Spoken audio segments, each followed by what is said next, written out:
Morning, everybody. How are we doing? We're waking up a little bit more. I'd like to welcome you all to the Getty Images stage at South by Southwest. It's unfortunate that the bar in the back is not open. We could have a little tail of the dog this morning, but I'd like to welcome our next presenter, Katrina Alcorn. She's an author, consultant, and expert on why women burn out at work. Also a reason for us to grab a drink. Her writing has appeared in numerous publications, including the Huffington Post and the San Francisco Chronicle. She's here today to talk about her first book, Maxed Out, American Moms on the Brink, and about her own experience burning out as a working mom and how every professional can cope with burning out. Please give a warm welcome to Katrina Alcorn.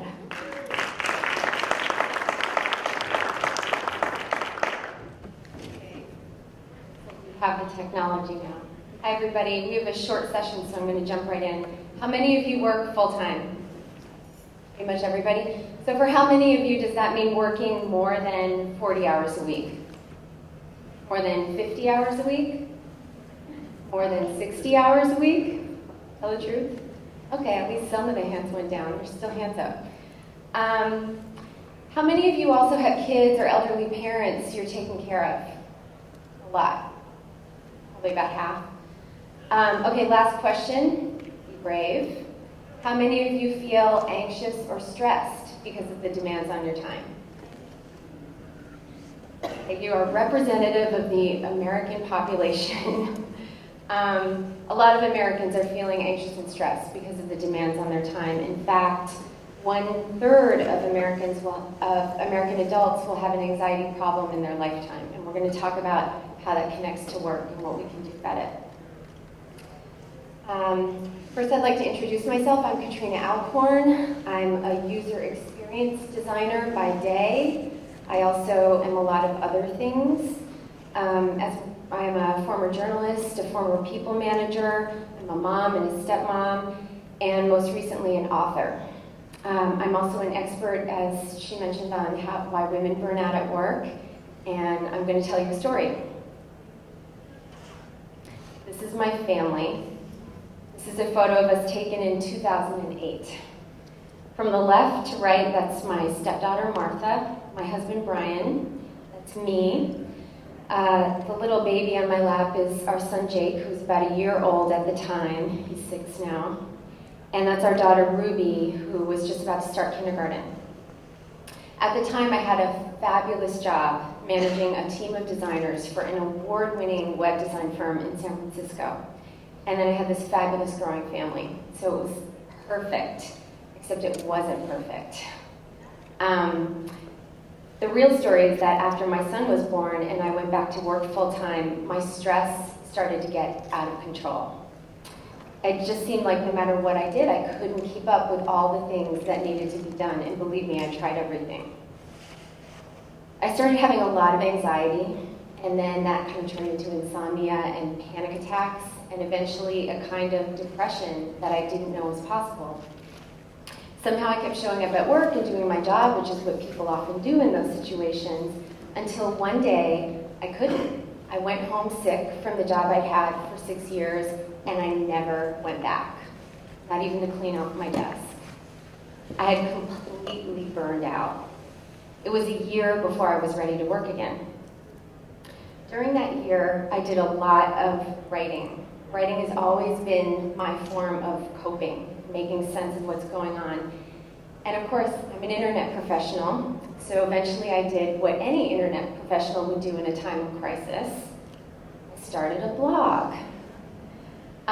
Soon I was hearing from women all over the country and then all over the world, all with similar stories of burning out.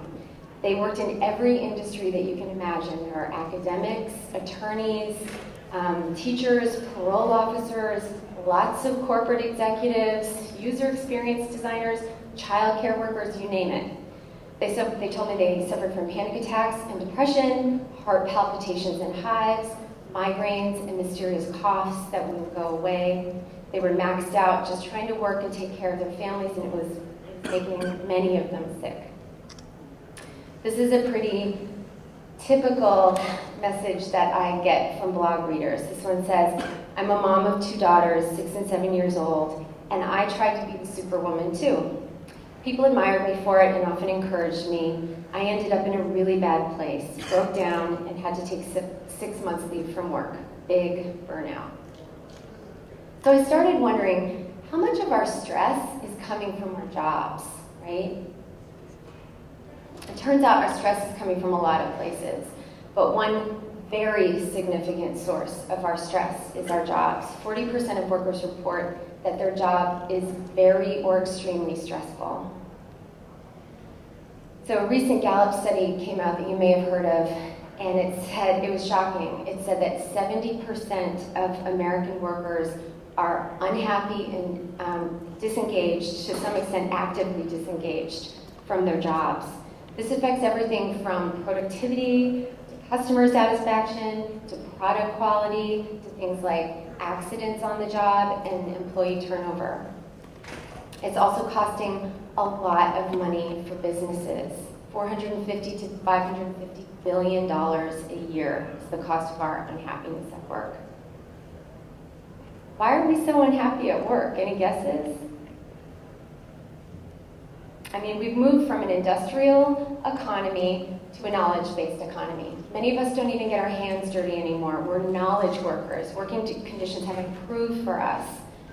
Well, one thing that's going on is this wonderful technology that we're all celebrating here at South by Southwest has actually enslaved many of us to our jobs.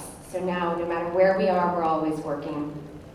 In fact, some estimates say that Americans work the longest hours and with the least amount of time off of people in any developed country in the world. Anyone see the Cadillac commercial in the Super Bowl? Guys bragging, yeah, some people are nodding. This guy's like bragging about how great Americans are because we never take vacation, but I think it's kind of embarrassing. Okay, so you get that everyone's working long hours, right? But we're also doing it with less support at home, and this is really important. Back in the 50s and 60s, most women stopped working after they had kids. Today, most women work after they have kids. 70% of mothers work. Half the workforce is now women.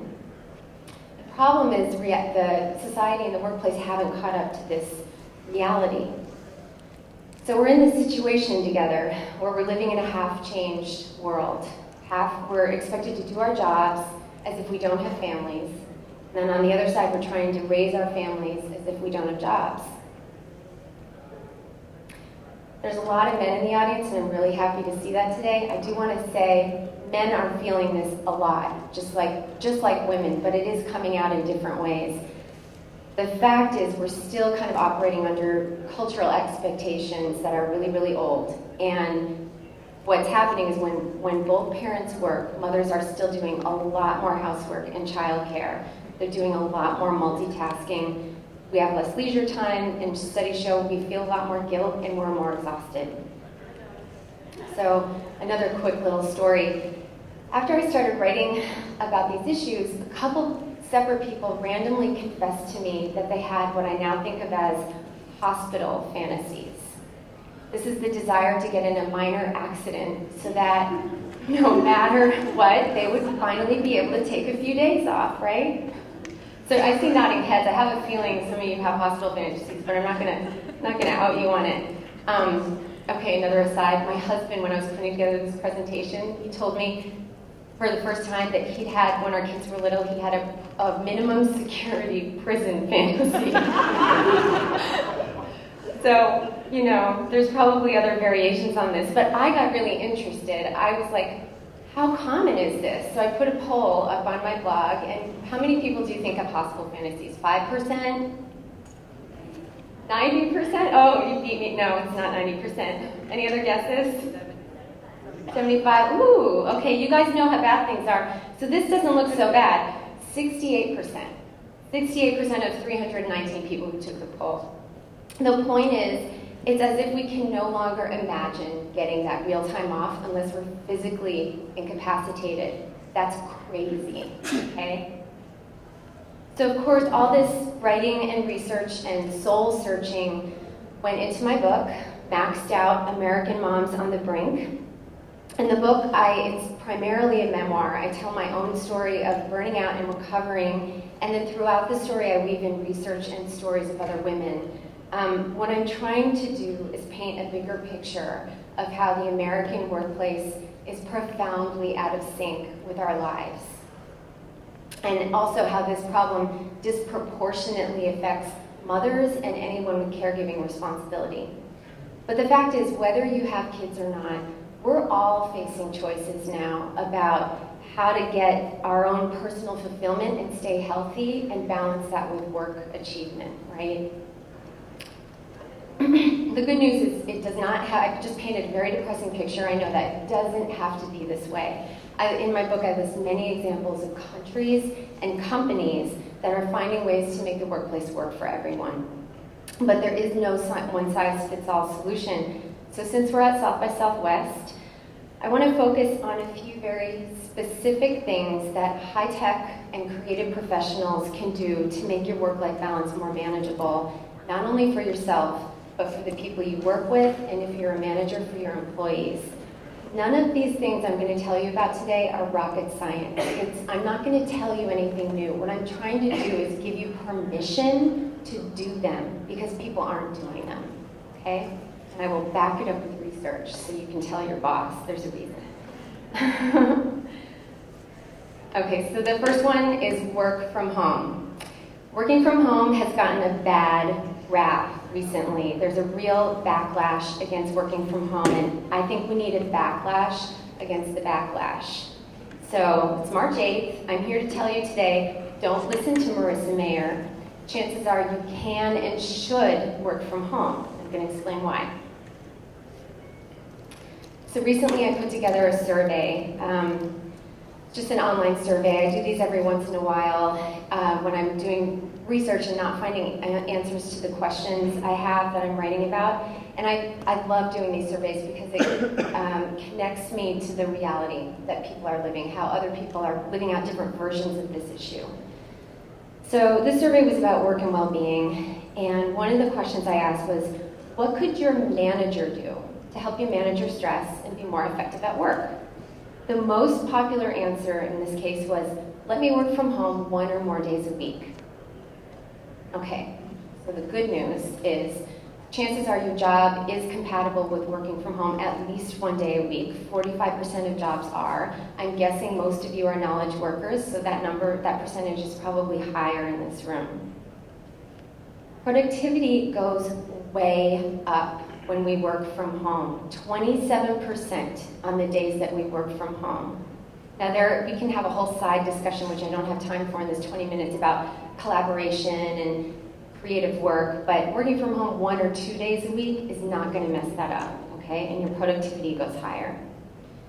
It's also great for your sanity. 90% of people who work from home part-time say that they're happier because they work from home part-time. Okay, and I speak from experience. You won't believe how much laundry you can fold on just one conference call. For the busy moms and dads in this room, you know what I'm talking about.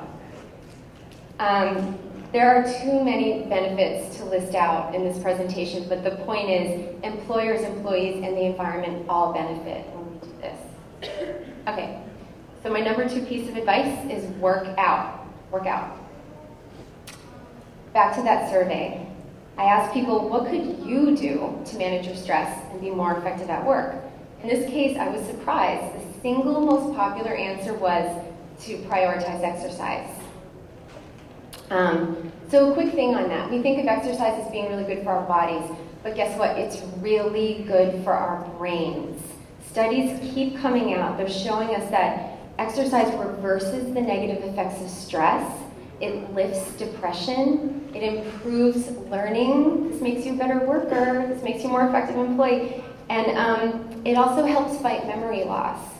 But when you're busy, you have to find some creative ways to work exercise into your day. So I'm just going to throw out a couple. This is my current favorite. I'm obsessed with this.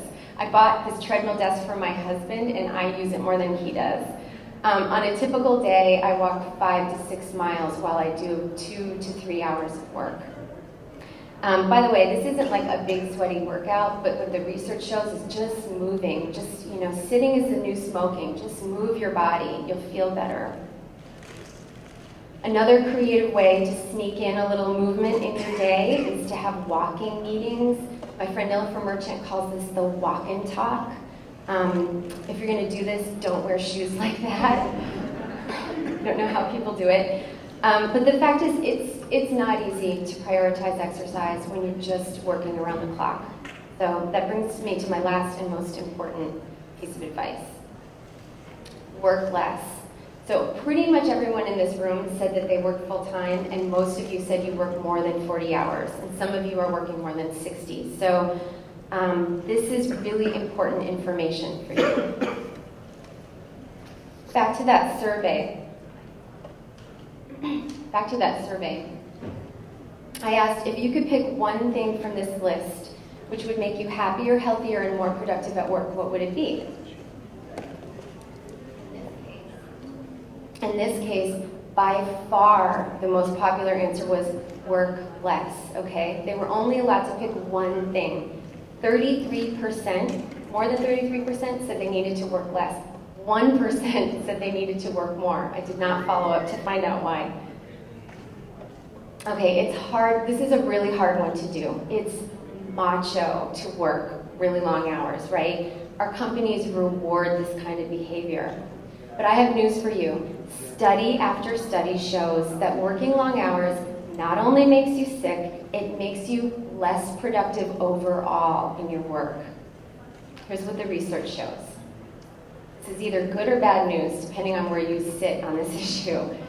Productivity varies over the course of a workday. Knowledge workers have about 4 to 6 solid hours of productivity. After that, it starts to decline. If we keep working, and we usually do, eventually productivity approaches 0. You're just not getting anything done. And then if we keep working, which many of us do, and this is a process that could happen over the course of weeks, we enter what's called a negative productivity cycle. It sort of speaks for itself. You're creating more problems than you're solving at that point. Is anyone here old enough to remember Exxon Valdez? Some of you are. 1989? Okay. This is an extreme example of negative productivity. In 1989, the giant Exxon Valdez oil tanker ran aground, spilling millions of gallons of crude oil into Prince William Sound.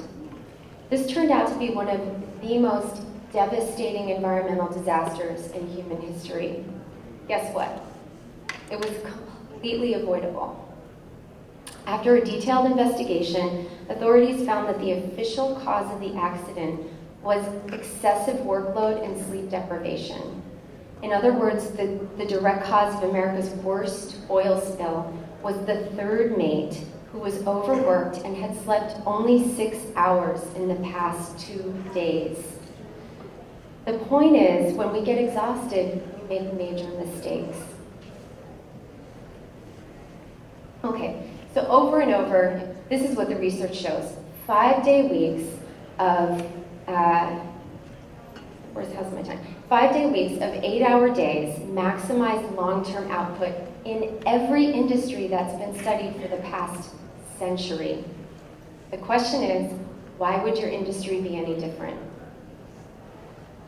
How's our time? Do I have time for a couple of questions before I... 3 minutes? Okay.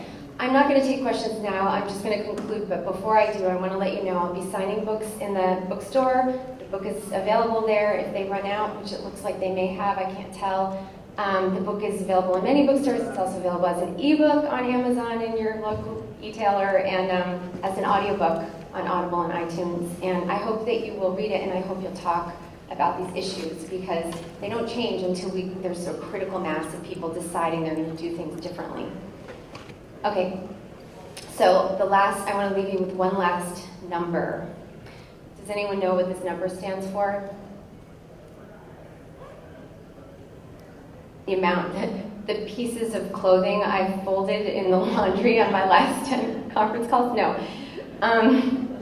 This is the number of hours most of us will spend at work in our lifetimes. It's a lot of time. We can spend those hours being miserable and stressed, or being happy, productive, and even inspired. So the question to ask yourself is, are those hours feeding you or are they killing you? When you leave here today, I want you to think about how you can create a work environment where you and the people you work with can be happy, healthy, whole people. We all deserve this. Thank you.